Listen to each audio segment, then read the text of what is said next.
Hello everyone, this is your nursing student Brian, and for today's video, I'm going to take the blood pressure of my client or patient.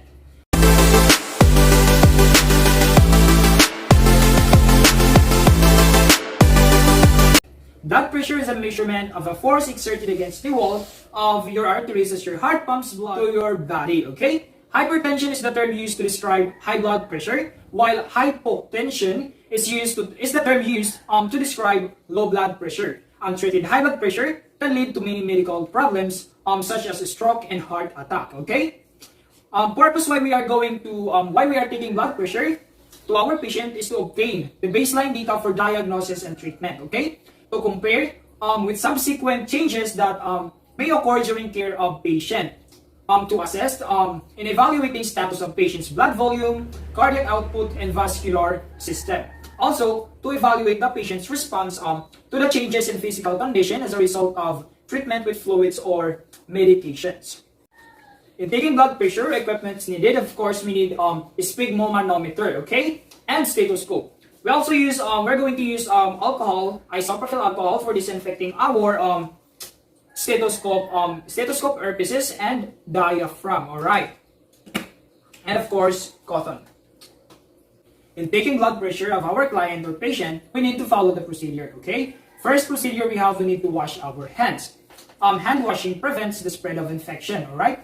But we can also use isopropyl alcohol, which is antiseptic or disinfectant solution, okay? So we're going to apply a little amount of this solution. Alright.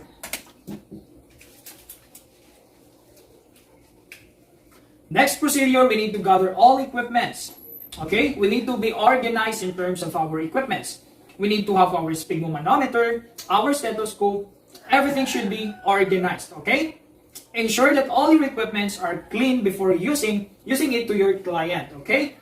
The safety of your client is highly important or vital. Okay?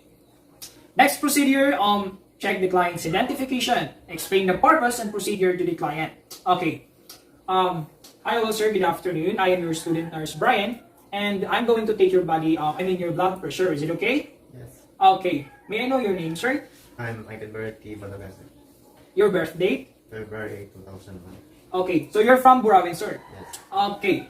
The purpose, sir, why I am going to take blood pressure is to identify or determine if there is any abnormality within your blood pressure. Okay, is it okay? Yes. Okay.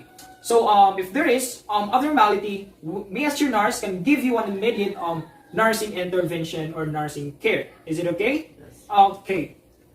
Next procedure: have the client rest at least 5 minutes before measurement. Okay, allow the client to relax and helps to avoid falsely elevated readings. Okay, always remember that one. Since my client is already resting more than 5 minutes, we can now move or proceed to the next procedure, okay, which is identifying the factors likely to interfere in monitoring blood pressure, okay, which is exercise, drinking coffee, and smoking. All right. Sir, before I'm going here, did you have your exercise? No. Did you drink coffee? No. Did you smoke cigarette? No. All right, that will be better, sir, and that's good for your health. Continue that behavior. All right. Next procedure, setting the position. Okay, assess the client and setting the position when need to assess the client to a comfortable position. Be sure the room, the area, or the environment is warm, quiet, and relaxing. Okay, support the selected arm. Okay, sir, can I touch you? And then turn the palm upward. Which one do you want, sir, to? All right. Okay. All right, that's good. Next, you need to remove any constrictive clothing. Okay. This is to access the brachial pulse easily and measure accurately. Okay. So can I pull this up, sir? Is it okay? Yes. All right. Okay. There you go. Next procedure, checking brachial artery and dropping the cuff. Okay. You need to palpate on brachial artery. Alright? Alright. Center the cuff bladders approximately 2.5 centimeter or 1 inch above the site where you are palpating the brachial pulse. Is it clear? Okay. Alright. So wrap the cuff snugly around the client's arm and secure the end approximately. Loose fitting cuff causes false eye reading. Appropriate way to wrap is that you can put only two fingers, your two fingers between the arm and cuff, okay? Between the arm and cuff, alright. We're going to put the sphygmomanometer, I mean the cuff, on the arm of our patient. Okay, sir. Alright. Ensure that the manometer is level on the level of the heart of the patient, okay? Alright. Improper height can alter the perception of breathing, okay? Improper height of the manometer can alter the result of the reading, okay? Next procedure, we need to measure blood pressure by using auscultation methods, okay? By the way, there are two types of methods, the auscultation methods and palpation methods, okay? In auscultation methods, we need to position the stethoscope earpieces comfortably in our ears, okay?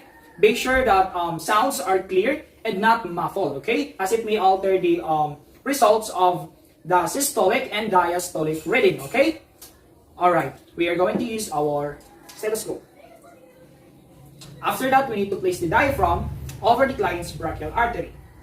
We need to put this one in a proper way, in a proper position, or in the brachial artery, as it may also alter the result of the readings, okay?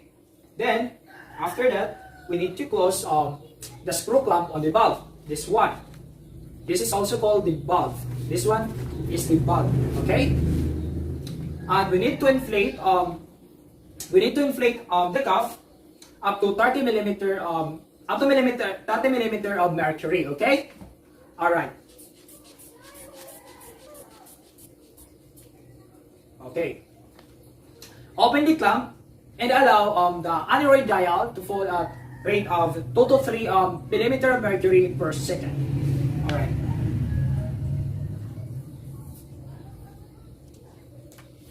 Okay, so the first sound you are going to hear, or the corot of sound, that is your systolic. So that is represent the point where the heart is able to force the blood into the brachial artery. Okay? Alright.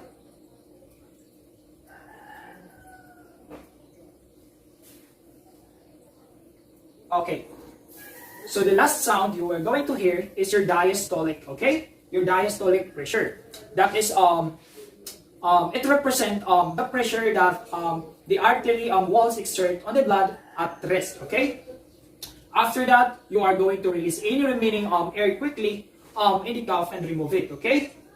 Continuous cuff inflation causes arterial occlusion, resulting in numbness and tingling of client's arm, okay? Alright. Alright. Alright.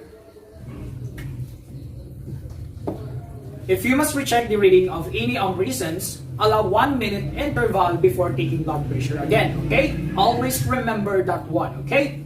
Alright, assess the client to a comfortable position. Okay, sir?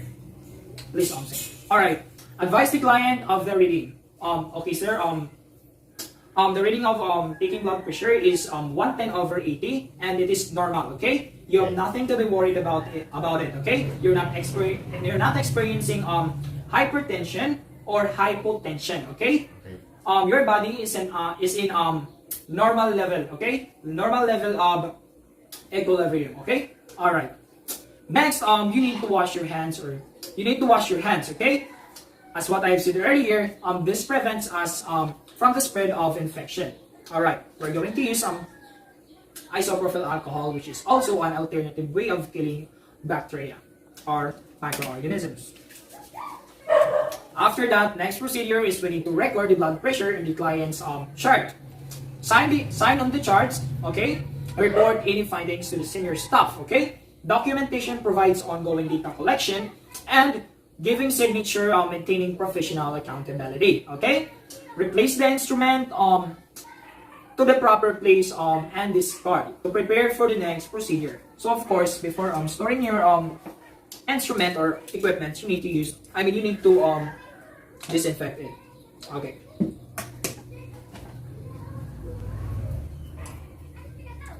Okay.